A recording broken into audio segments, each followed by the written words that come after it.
All right, what is going? What is happening? How's everybody doing today? My name is Chuck, and welcome back to a brand new video. So today, what I wanted to do is go ahead and give you guys my updated settings here for Modern Warfare / Warzone Season 6. I've been getting a lot of comments, telling people like, hey, Chuck, what's your updated settings? What are your settings? What do you do for this or that? Like, I've been getting requests basically every single video that I post, and so I figured, hey, I was like telling people, hey, I'll make one of those videos as soon as Season 6 comes out, so here we are. Before we get into that, though, if you guys could do me a favor and smash 300 likes on today's video, that would be amazing, and also make sure you guys go down below and hit that subscribe button with those notifications turned on so you don't miss out on any of my future videos. With that being said, let's actually jump into this. Okay, so the first thing here is that you guys can see I am playing on tactical flipped, and I'm actually playing, not only on the tactical layout, but I'm playing on the flipped button layout. And I'll tell you guys that I've always played on tactical ever since I became a better player. I basically have always thought it's better to have my melee on circle because I'll use it a lot less than as opposed to I like to be able to crouch and do all this sort of stuff by actually hitting my analog stick in. I think that is much better. I also have a scuff controller which allows me to have my X and my circle buttons on the back of the controller. So when I combine those things together, it actually gives me the opportunity to have a really nice feeling controller and not to have to,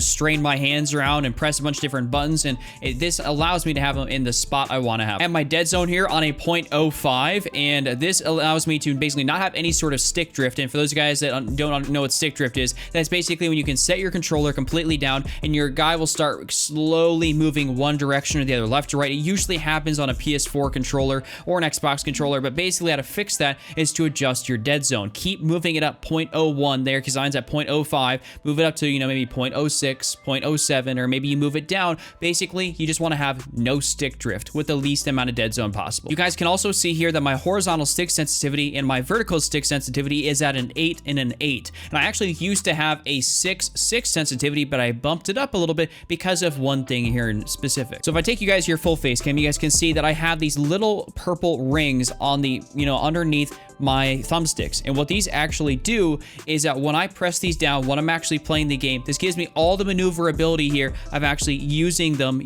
just normally. But the difference is that when I push it fully forward, it actually gives me a little bit of more or less, pressure. It basically just allows me to be very precise with little movements and then not give me all that sort of, extra movement there. It gives me that little bit of that cushion to slow me down so I don't overdo something and basically start, aiming around different spots, or, aiming past things, or just basically being less accurate. They're very, very useful. Now, you can also see here that my ADS sensitivity multiplier is actually on a 0.8, and I would suggest that you guys turn this down. If you are at like a 1.0, change this, lower this down as much as you possibly can to feel good. I was at a 1.0, I do believe, when the settings were first out, and I switched this down. I put down to a 0.8, and I was like, wow, I'm hitting a lot more shots. I mean, basically, this just helps you, it says, further customize the stick sensitivity while aiming down sights, and only applies to low magnification levels. Basically, in multiplayer, I mean, if you're just running around, or in Warzone, more or less, if you're running around, you're not going to be using anything high magnification, but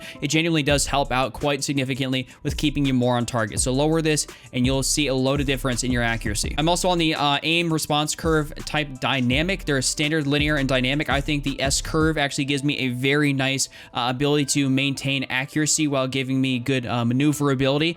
I really actually like this, and I've been playing on this basically the whole time. Also, I should say that my aim assist is actually sitting here on standard. I think that there's no reason to disable aim assist or to use precision aim assist. Basically, if you're a noob, like, you're just more or less a new player to Call of Duty, if you're using the focusing aim assist, which is basically what that is, like, it is made for you as a player. If you're a new player, it is made for you, so go ahead and use that. But if you're a more or less, you played Call of Duty for a year or two or something like that, you feel pretty good about yourself, go ahead and run the standard aim assist. There's no real point to run precision. It's just not worth it. Something that's pretty big down here is actually the use/reload behavior, and there's two things about this. So I switched this out for multiplayer and for Warzone. So multiplayer, I'm going to be running tap to reload, and this is because, it's standard Call of Duty stuff. We've always had tap to reload for regular multiplayer, but if you actually go over here to Contextual Tap, this is what I'm going to be running in Warzone, and this is what the reason is behind it. Why? So when you actually are picking up different guns and stuff on the ground, you normally have to hold square. If you're on PlayStation, you have to hold square to pick up a weapon. That's not very good, to have to hold the button,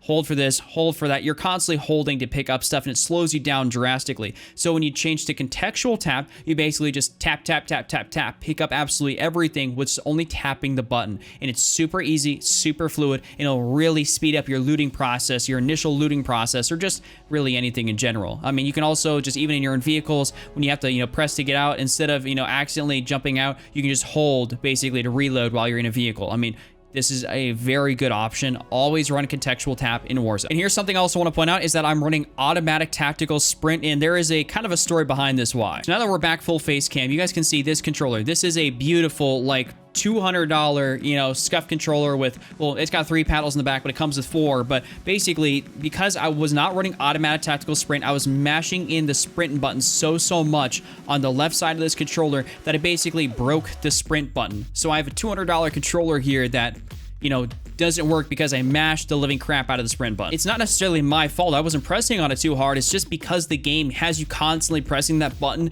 to sprint, to tactical sprint, that it just does that. So I run automatic tactical sprint basically at all times now, and the controller you guys saw me hold up with those precision rings on, this is actually an older controller of mine, but it's, I'm saving the analog sticks. You'll save your analog sticks if you run automatic tactical sprint. Just do it. And my parachute auto deploy is actually disabled. I like just being able to control that. There's no real reason behind other than I just like to be able to control it, and I like to get as close to the ground as possible. It helps me when I'm dropping into Warzone. I'm on a 55 brightness. There's nothing crazy right there. I'm gonna just go down here. As far as your world motion blur and your weapon motion blur, I have both of those things disabled.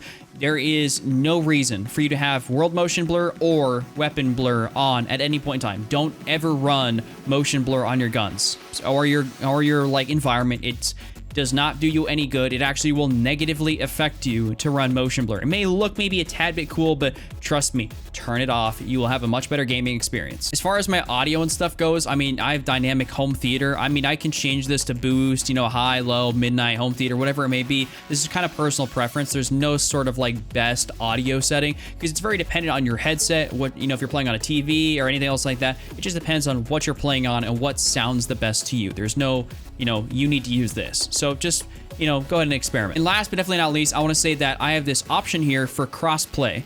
And I should say that if I'm playing solos in Warzone and, I'm playing during the day or something like that, I will sometimes go ahead and disable crossplay because on PlayStation 4 you can do that. And what this allows me to do is, because I have such a high kill-death ratio, it allows me to basically kind of almost negate having such a high skill-based bracket, and gives me more of an option to see, a wider variety of players in my lobby other than just super mega sweats that are on, Xbox, PC, and, PlayStation 4. I mean, when you play against somebody that's got a 3+ KD on PC, when they swipe you or they lock onto you with their mouse and keyboard, it can be very, very brutal, and it's just not fun to play against. So that's one of the reasons why sometimes I will disable crossplay. But if I'm playing regular, just obviously, multiplayer or Warzone with buddies, I have it enabled basically the other 90% of the time. Otherwise, sometimes I'll try it out. Basically, just if you can try it out and you notice a difference, keep it off. If you don't notice a difference, then, keep it on.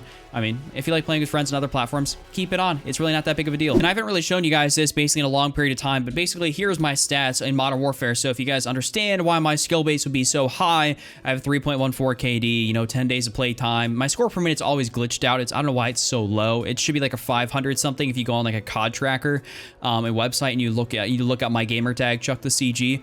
But I mean, this is basically why I'll get into such sweaty lobbies in multiplayer in Warzone. So that's when I said I'd turn off, crossplay to hopefully negate me out of that 3+ KD range, because it can be brutal playing those people. It's not fun. It's not relaxing. It's just not a very good time. But anyways, that's all I got for you guys here within today's video. Thank you so much for coming through. If you guys enjoyed this one, slap a like on it, subscribe, those notifications turn on. Make sure you guys comment down in the comment section below, and also go check out any of these other videos here on screen. And with that being said, I'll see you guys back here again tomorrow with the end of the brand new video. Just remember, don't triple cap, don't be Randy, and I'm out. Peace.